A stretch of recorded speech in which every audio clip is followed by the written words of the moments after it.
Yo, what's up? This is Patrick from Guy in the Cube, and in this 2-Minute Tuesday, I'm going to show you how you can use the new Q&A tooling to make your users' natural language experience in Power BI just a little bit better.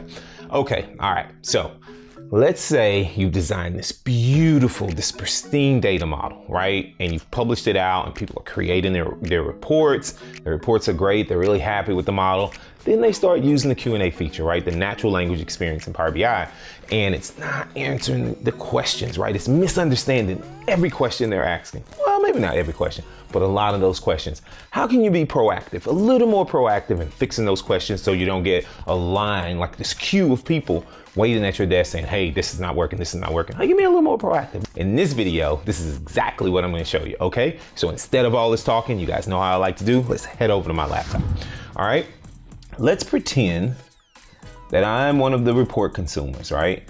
And I'm at my desk and I found the model and I'm gonna use Q&A, and so I click, just double click in the white space on the report, or you can use the visual, and insert the new Q&A visual. And then you ask a question. So I'm gonna say, show me total sales by item.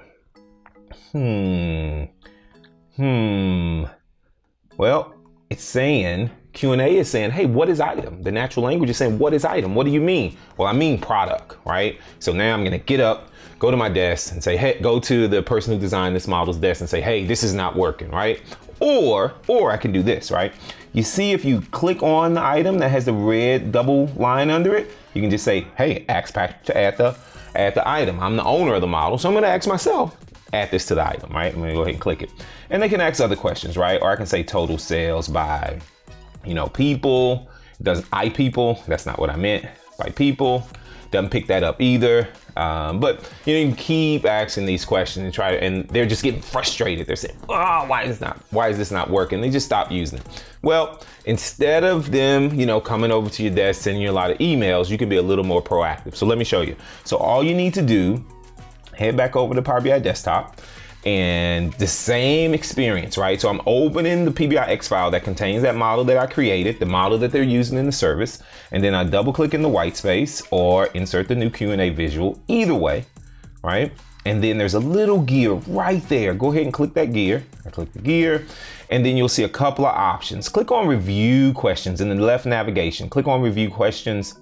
And you can see I've been, I'm a good steward. I'm watching over my Q&A, my questions. And so I'm gonna go ahead and refresh this because it was last refreshed yesterday. I'm gonna go ahead and click refresh. It'll reach back out to the service. And you can see today that there's been a lot of questions about worker. Someone requested something. If I only want to look at things that were requested, there's a little filter here. And I can see the 2 things that's requested. And because those people went the extra step to request that I fix it, I'm going to focus on those first. All right. So orders by individual. I know what that means, right? They want this order by customer. So I'm going to go ahead and click the little pencil here. And it's gonna take me over to Teach Q&A. I'm gonna go ahead and submit this. And so what individual refers to is customer. So I'm gonna go ahead and do this, right? Give it a second. And now you can see Q&A is saying, oh, I got it. This is how I should visualize this. So now that I'm happy with this, I'll go ahead and click Save. And then you can even click on Manage Terms to see the terms that I've already added to the model also. But if I return back to Review Questions, and I'm gonna go ahead and say show all and click refresh. Sometimes it can take a few seconds, but you can see individual is fixed now, right? The little pencil is gone. It's no longer a blue bar under it. If I take the next extra step and go ahead and publish this back up to the service, before I do that, I'm gonna remove this because I don't want anyone to think that I'm creating reports. I'm gonna go ahead and publish this back up to the service. Click save, and I'm gonna put it in my demo workspace and say, yep, absolutely replace. Once it publishes out, my end users, right? I don't need to notify them of anything. When they return over to Power BI and start asking the exact same questions, right? I fixed individual. So let's see what happens. Show orders by in. There it goes. Look, there's individual. I click it. There's orders, and it's really talking about orders by customer. This is bananas. This just works. It's so easy, not a lot of work for me to do. Now I can proactively monitor the questions that are coming through and fix any misunderstandings. Power BI is reaching back into the service, collecting all those questions, inventorying for me and making sure it's an easy way for me to fix them. What do you guys think? You got any questions, comments? You know what to do.